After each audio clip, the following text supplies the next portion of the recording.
Com a paz do Senhor Jesus. A primeira palavra que o Senhor revelou para este mini seminário é sobre o casamento. É uma palavra, então, não é uma mensagem, é uma palavra de orientação bíblica. Amém? Porque é uma palavra profilática. A maioria dos jovens aqui, da juventude que está aqui, alguns estão namorando, outros estão noivos, outros ainda estão solteiros, mas pretendem casar. Pelo menos até Jesus voltar, não é? Mas nós percebemos, queridos, que nós temos um trabalho muito forte, muito consistente, de orientação para as crianças, intermediários, adolescentes, para as senhoras. Mas, na minha percepção, existe uma lacuna, que é a questão da orientação para a juventude, com relação à vida conjugal, à vida matrimonial, no sentido bíblico. Amém?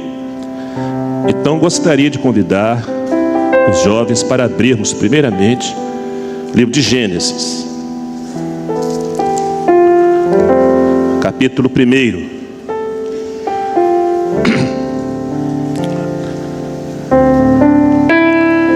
Gênesis capítulo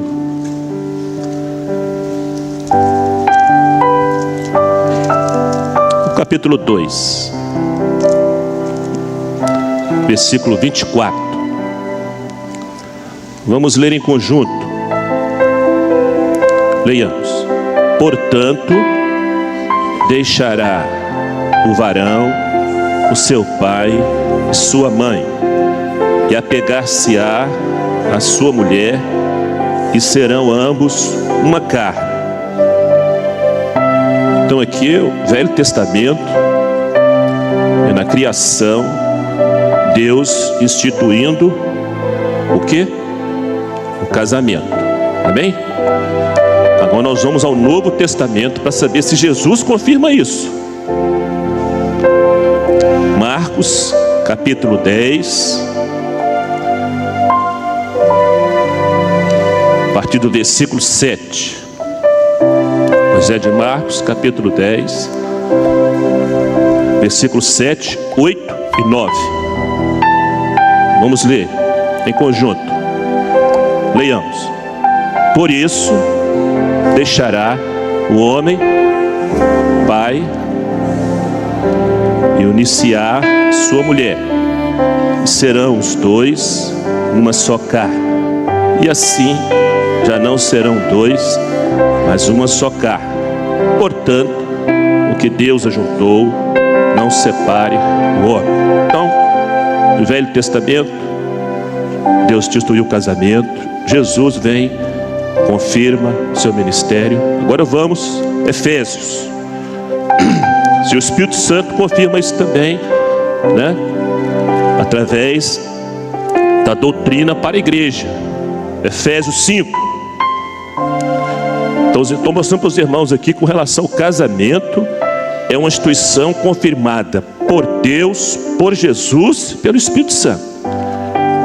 Então, Efésios capítulo 5, a partir do versículo 31, 32 e 33.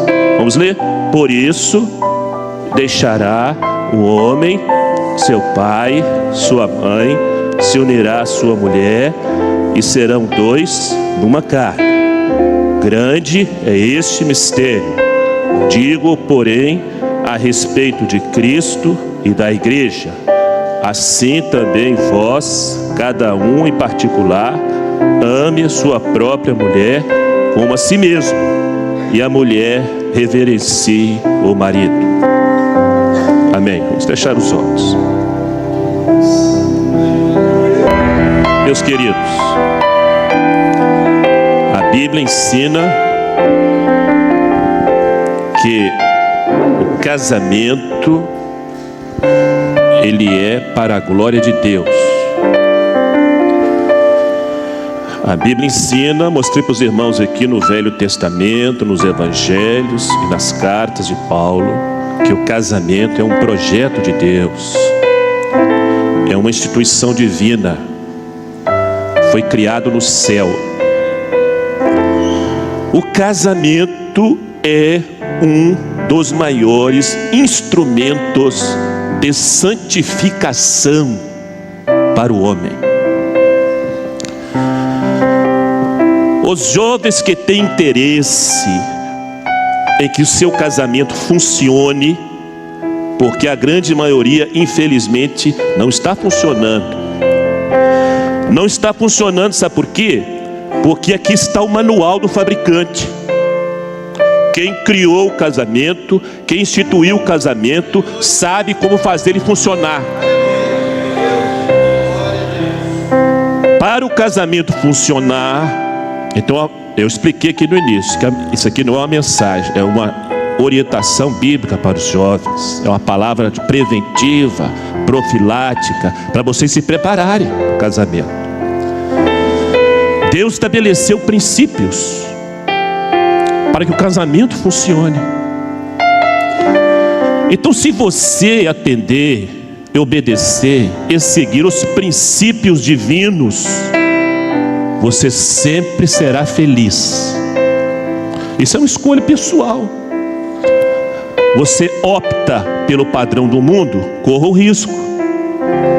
Você opta pelo padrão dos modismos, corra o risco. A responsabilidade é sua, não é minha. Você optou pelos princípios divinos, Deus vai honrar. Mas é uma escolha pessoal. Nós não estamos aqui para obrigar ninguém.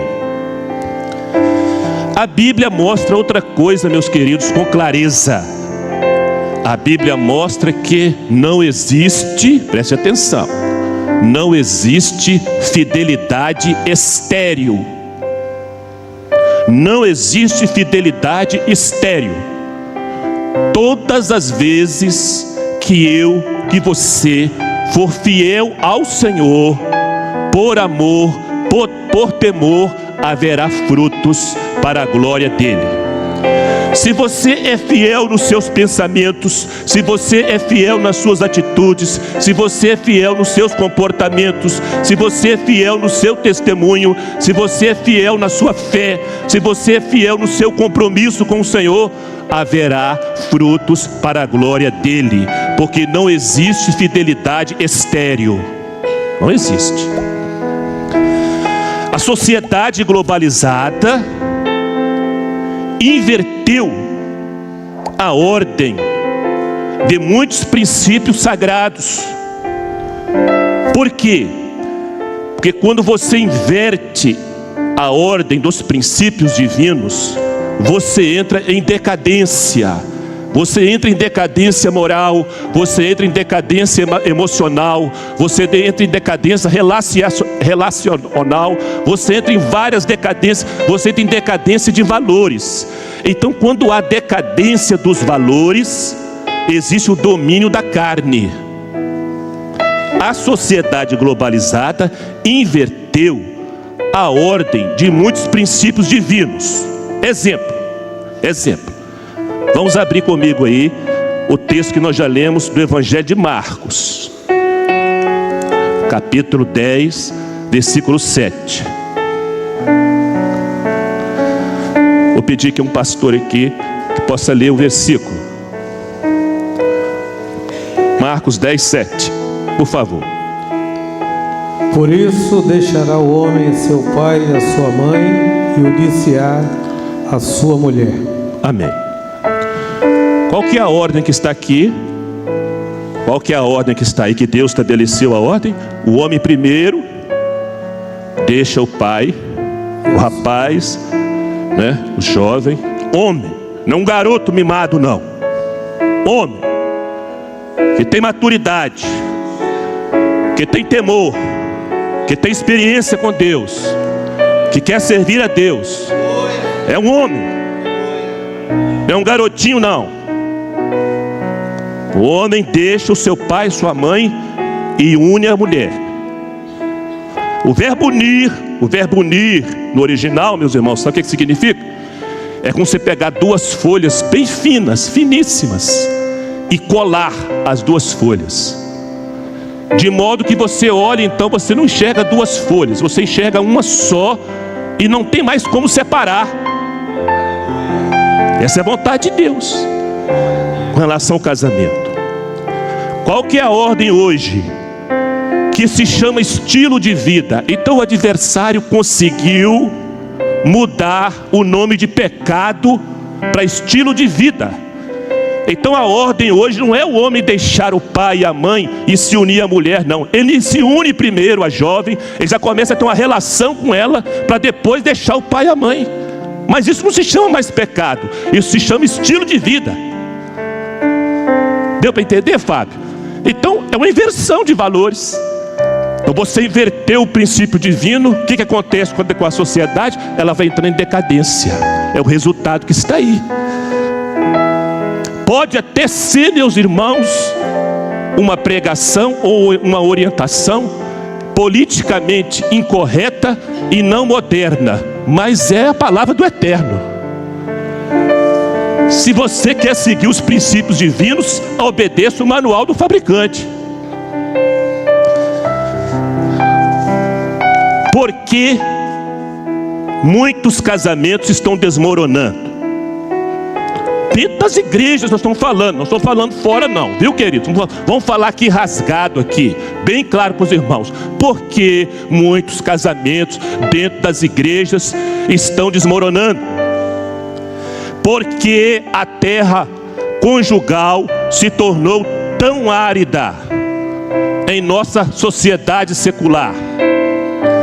Porque os casamentos não estão dando certos na sua grande maioria. Sabe por quê? Porque, na verdade, apesar de termos o manual do fabricante nas mãos, ou nós não estamos entendendo, ou não estamos querendo entender, ou estamos com preguiça de entender. Então por que os casamentos não estão, a maioria deles, dando certo? Não estão funcionando?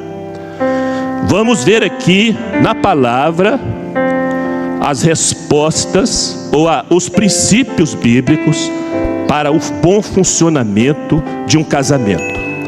Vamos ver aqui, queridos, qual é a posição da esposa, qual é a posição do esposo dentro da palavra e além disso, segundo a tipologia profética. O casamento está confirmado por Deus, avalizado por Jesus, confirmado pelo Espírito Santo. Sabe por quê? É o único princípio, presta atenção, é o único princípio bíblico que você encontra tanto no Velho Testamento, como no ministério de Jesus, como no Novo Testamento. Sabe por quê? Porque o casamento tem uma tipologia profética. O casamento aponta para o grande casamento, a grande bodas que vai se cumprir, que é o arrebatamento, que é a união, que é o casamento do noivo celestial com a igreja.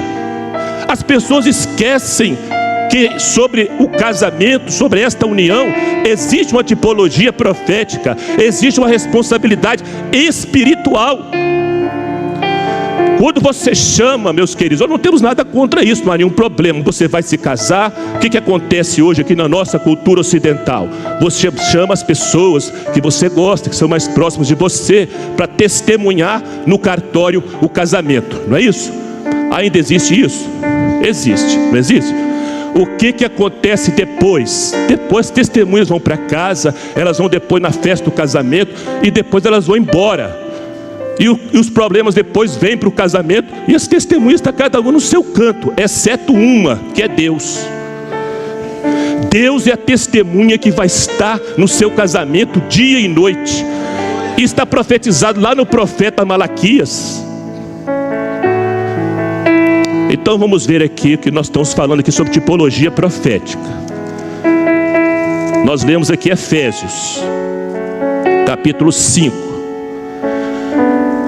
Começa a partir do versículo 22, Paulo vai falando.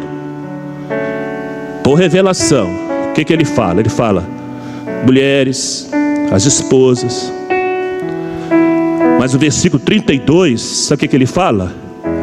De repente ele fala assim, grande é este mistério, digo-o porém a respeito de Cristo e da igreja. Olha só, ele está doutrinando sobre o casamento, ele está ensinando a posição da esposa no casamento, ele ensina a posição do esposo no casamento, e de repente ele fala assim, mas grande é este mistério.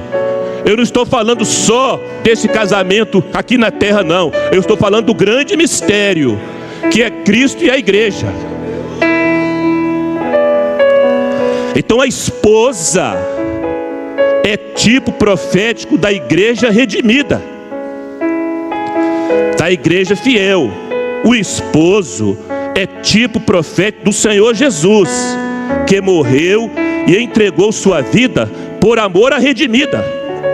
Esse é o simbolismo profético.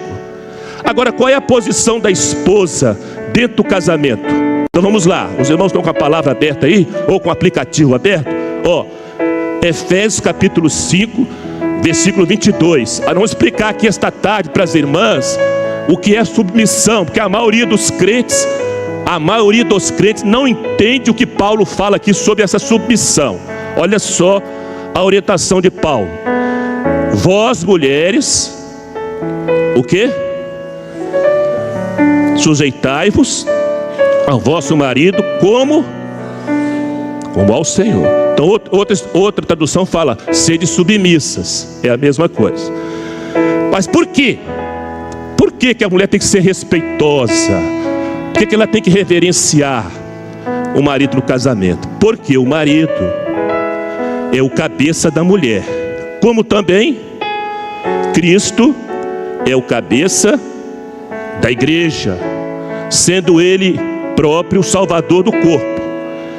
De sorte que assim como a igreja está sujeita a Cristo, assim também as mulheres sejam em tudo sujeitas a seu marido. Eu pergunto aqui, por que eu como igreja e você como igreja é submissa ao Senhor?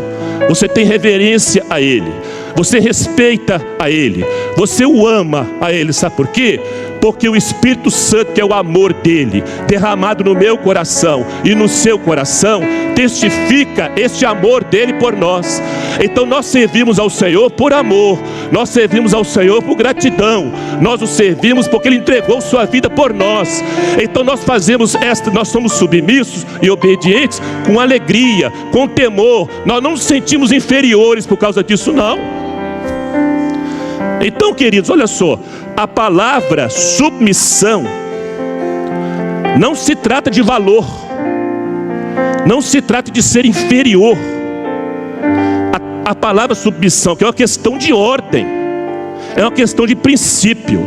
A palavra submissão aqui é você, presta atenção, submissão é estar sob uma missão, é exercer uma missão de apoio. É a mesma coisa o seguinte, vamos supor, eu estou aqui construindo esta mesa, este púlpito, e existe uma pessoa que está submissa comigo aqui, ela está me dando um apoio, ela está cooperando comigo, enquanto eu estou fazendo o serviço ali, ela está segurando outra parte aqui. Não é questão de inferioridade, é isso que está falando na palavra. Então a submissão é estar sob uma missão, é exercer uma missão de apoio, de cooperação, é estar casada, unida com a missão do marido, é agregar valor à missão do esposo. É isso que a palavra está ensinando. A palavra não está ensinando para o camarada ficar lá com as pernas levantadas para cima, entendeu? E faz isso para mim, faz isso, vai fazer isso e aquilo. Isso é um ditador. Jesus não faz isso com a igreja, não. A Bíblia ensina, é mandamento de Deus, dentro do lar, dentro da igreja, a liderança foi dada ao homem. O esposo lidera, o esposo governa, mas a esposa edifica. A esposa edifica, o esposo governa, ele lidera, mas a esposa edifica. Onde está isso, pastor? Vamos abrir Provérbios.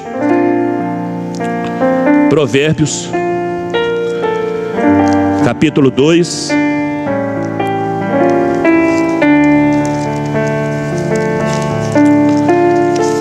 Eu vou ler aqui para adiantar. Provérbios capítulo 2, versículo 4. Capítulo 12, aliás. Provérbios 12, versículo 4. A mulher virtuosa é a coroa do seu marido, mas a que procede vergonhosamente é como apodrecimento nos seus ossos. Provérbios 14, 1. Toda mulher sábia, o quê?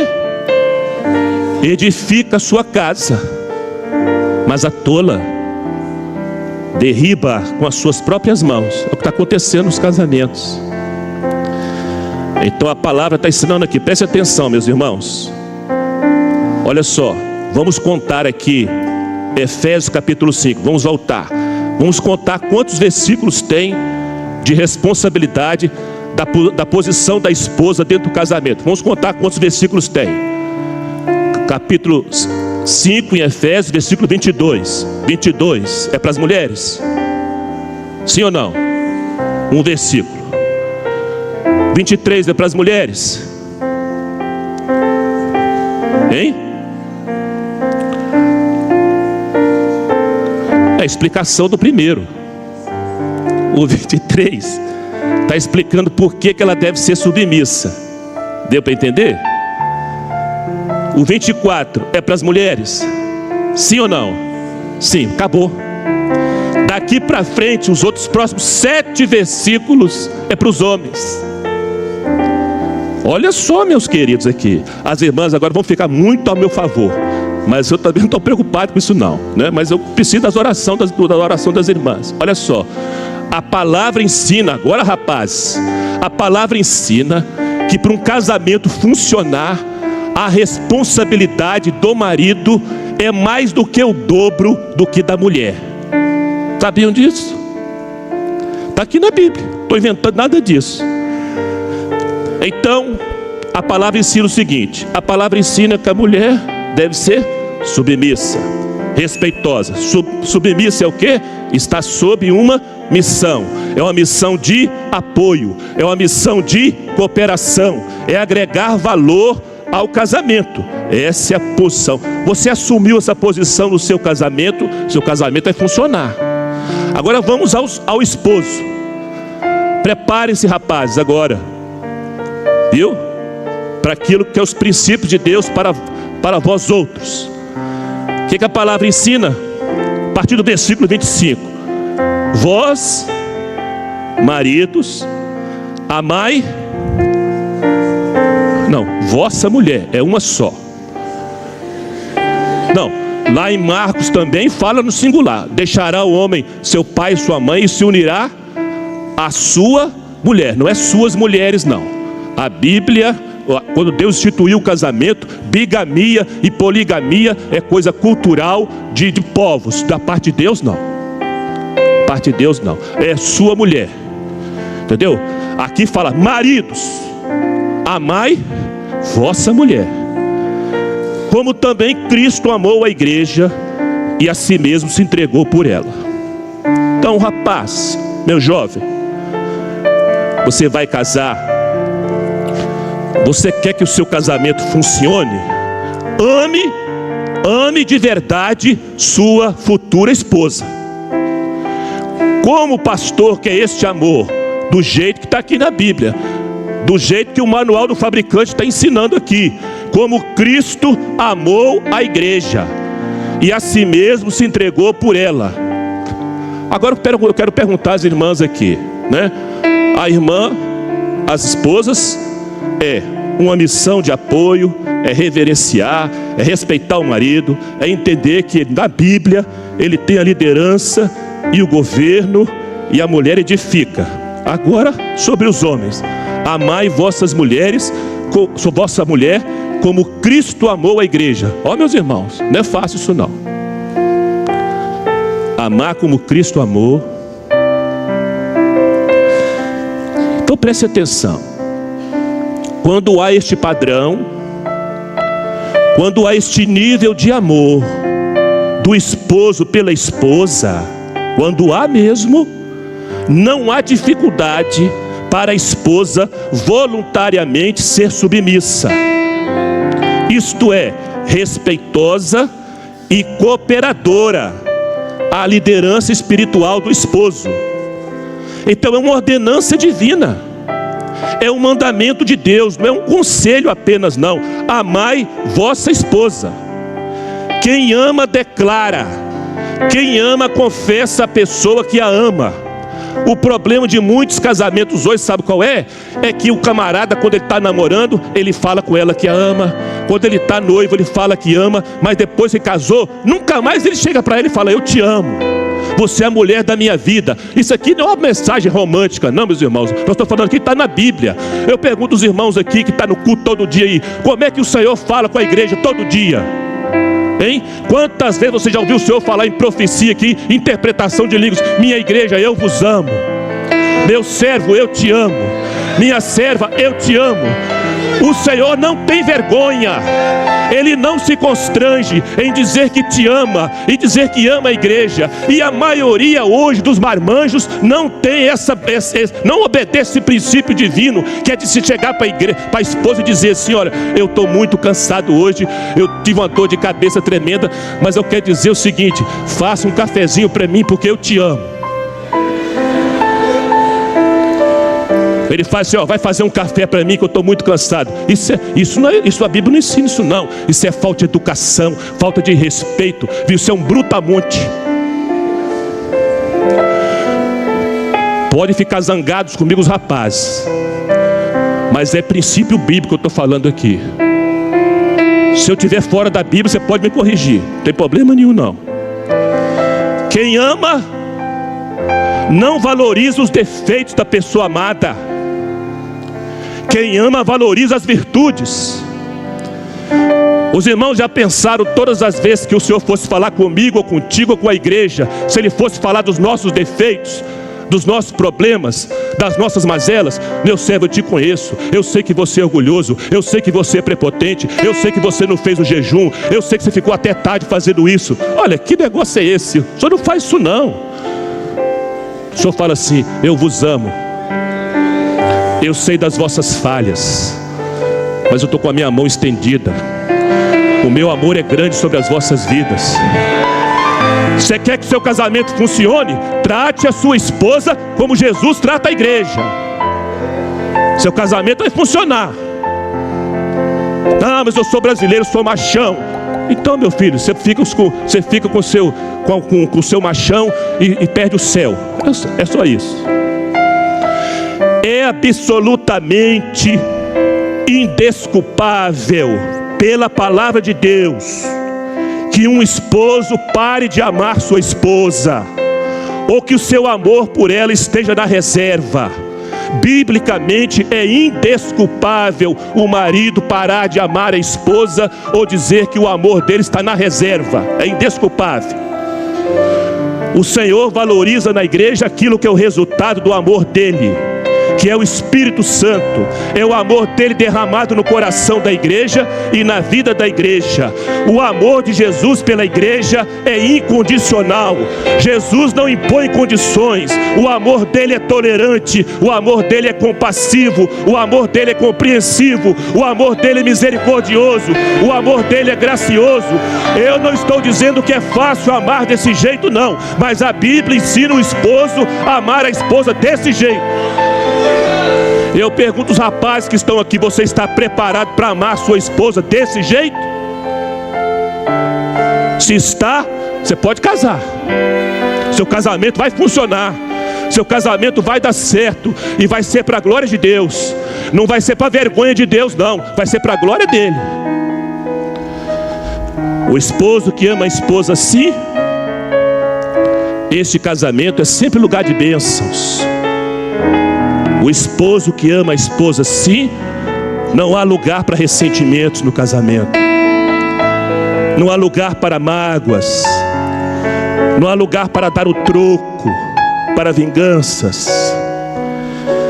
Agora o casamento, para viver este padrão, este padrão de amor aqui, o casamento, para viver este padrão, precisa de jejum e oração.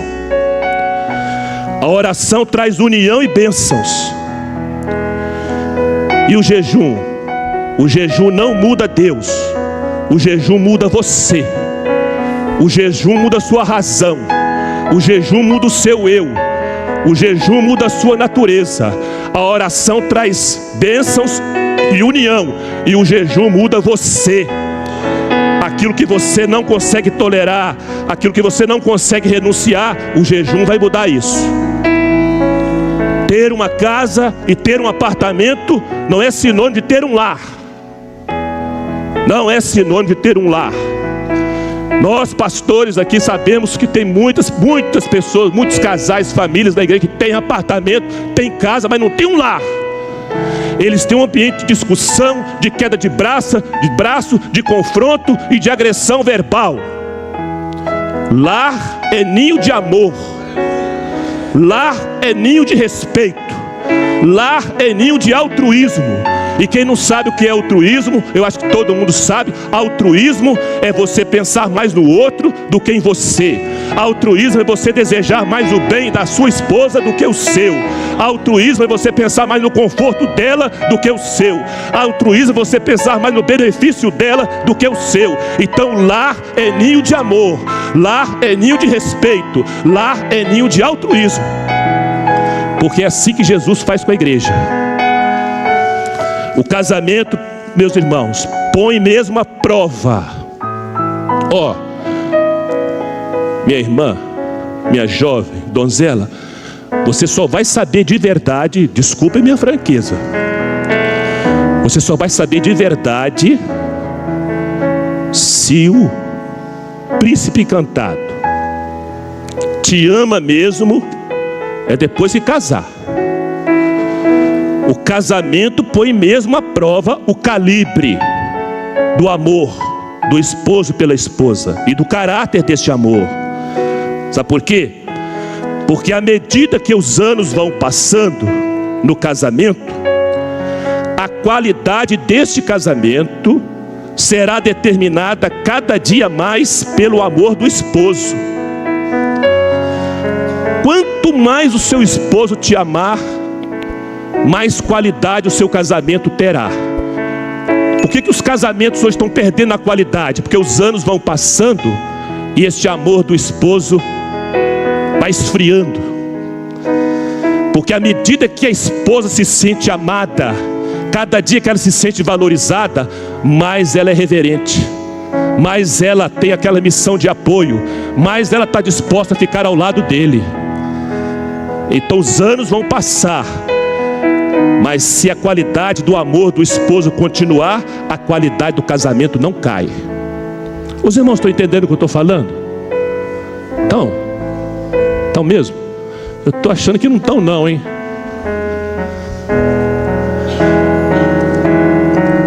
Por quê? Porque a qualidade, preste atenção nisso aqui, meus irmãos, que isso aqui é profético. Porque a qualidade do amor do esposo pela esposa que vai tornar a esposa mais identificada com a igreja redimida. É o lado profético e sublime do casamento.